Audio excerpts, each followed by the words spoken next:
Hi, this is Tim of the 1916 Company. Welcome and thanks for logging on. If you love this watch, email me, Team Mosso at the1916company.com for purchase pricing and availability questions concerning this watch. Today we're discussing a 2025 release from Bethune based on the DB28GS Grand Bleu dive watch. This is the DB28GS Swordfish. So a timepiece using more steel than we're used to seeing on a Bethune timepiece in medley with blued titanium and blackened zirconium. It's a festival of materials. So let's take a look at the size. 44 millimeters in diameter. I measure it 13 millimeters thick. You can see that from lug to lug with the lugs fully extended. 54.6 millimeters, fully compressed. These are variable geometry to conform to your wrist. The full compression gives you a lug-to-lug span of 51.3 millimeters, and it's a 26 millimeter spacing between the lugs. On my wrist, which is 16 centimeters in circumference, it wears nicely. You can actually feel that it's a bit heavier than a standard DB because of the presence of steel where we're used to seeing titanium on the sports watches. It fits nicely. Actually, the further away from my wrist you move, the better the fit looks. It's thinner than you think at 13 millimeters thick, so yeah, it will actually fit underneath sleeves that you wouldn't expect to clear it. And taking a look in profile, the watch is nice and low. It's comfortable down the barrel. You can see the lugs are not out over the edge of my wrist. And then we've got a strap that is bright blue and a nice match for the polished blued titanium of the case. Textile, there's a gusset sewn in to avoid gouging. On the bottom, you can see black calfskin. The watch also comes with a swimmable rubber strap to make maximum use of its aquatic potential. Remember, 105 meters water resistant. Bethune watches typically feature buckles that echo the design of the watches. So here, not only do we have a combination of blackened and fire blued metal, but you can see how the design of the lug pretty much matches the design of the buckle. Okay, these bullet tips on the end of the lugs, that's the last styling vestige of the first Bethune watch ever, the DB1 chronograph from 2002. Most Bethune watches since feature at least a passing reference to this design. Not all, but most. So that's part of the heritage of the brand. We also have here stainless steel lugs that have been DLC blackened. So here I mentioned more steel than we're used to seeing on a Bethune watch. We have a hardened steel bezel that's been DLC coated. We have a steel case back, we have steel lugs, and then the mid case with the microlite engraving, that's made of blackened zirconium. We also have these inserts of fired blue titanium and the trigger for the LED system, as well as the crown also in blued titanium. What's interesting here is you get a sense of how that blued material starts to burnish over time.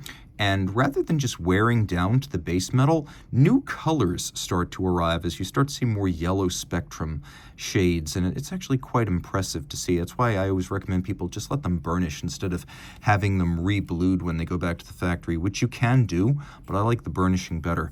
Now, I mentioned microlite. You can see this engraving. This is actual lathe engraving.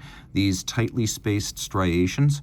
That is like guilloche, executed on the case, but in a more modern form. The Denis Flageolet, founder and watchmaking creative director of the company, he thought that a conventional sort of breguet rosette wouldn't look right here, so microlite was created. You'll also see it here on the dial, internal to the watch, as well as used repeatedly on the case back. So that is a lot of engine turning. Here you can see the mechanism that underpins the power reserve indicator. We have microlite, we have satination, we have beveling, polished screws, deeply impressive stuff. And then the power reserve indicator sits over here. So this is for the 5-day power reserve. We have twin barrels, self-adjusting. It's a patented system. They cannot accidentally be overwound. We also have an unusual system for a DB28, which is a center second display, believed to be more relevant to a diver than simply minutes and hours. It's important to know, after all, if your dive watch is running, and that's one way to tell. We have a 60-click unidirectional rotating dive bezel. You can line the index up with the minute hand to chart the passage of time. And I realize it's not the easiest bezel to read when the lights are on, but just wait until the lights go off. We also have, in addition to, let's just talk about the patented elements here, the LED system and its governor, the twin self-adjusting barrels, the floating lugs, the balance wheel itself, and the hairspring curve are just several of the patents applicable to this watch. Bethune making case, dial, and movement. It's a fully integrated manufacturer, and it develops almost all of its proprietary technologies. We have 1, 2, 3 shock protection springs on the balance. That's also patented. It's called triple parachute.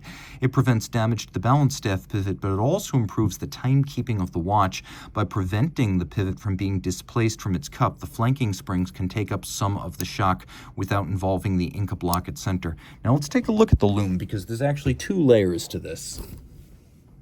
I think I just knocked my camera askew here. Sorry about that.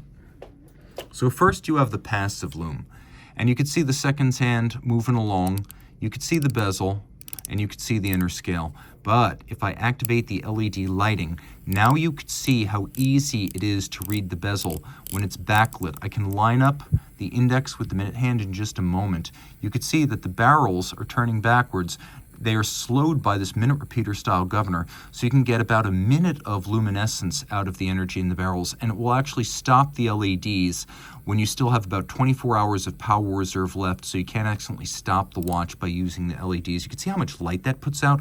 I've used these as a flashlight in a perfectly dark room.